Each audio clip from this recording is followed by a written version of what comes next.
This over here is called a low water cutoff. That low water cutoff needs to be drained by turning a valve, and all the rusty water comes out until it runs clean. Once it runs clean, then you know that your low water cutoff is operating correctly. A low water cutoff, if it's not properly maintained, will corrode inside, and it will not function when the boiler runs low on water. If that low water cutoff isn't operating correctly, the boiler will run without water and it will crack, and you'll have to replace the entire boiler system. So it is essential for a few minutes of time for the superintendent to come, turn the valve, and make sure that the rusty water, the sediment that's in the burner, comes out of this device right here. The mud legs are located in the back of the boiler. The back of the boiler has a valve with the mud legs. You must turn that on at least once a week and allow all the sediment from the boiler to go through the pipe and into the sub pump. As you can see right here, this pipe leads from the back of the boiler where the mud legs are located.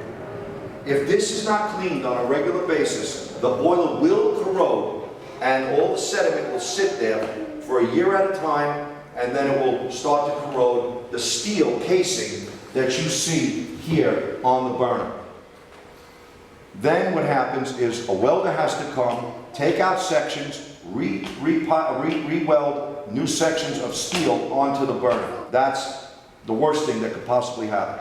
So if you do the preventive maintenance programs on a regular basis, your boiler should never corrode, your burner should operate at all times, and by cleaning the tubes, you will keep top efficiency at all times for this type of number 6 boiler or number 4 boiler. I was asked, what is this part of the boiler do? And I want to explain that this is a fan in here.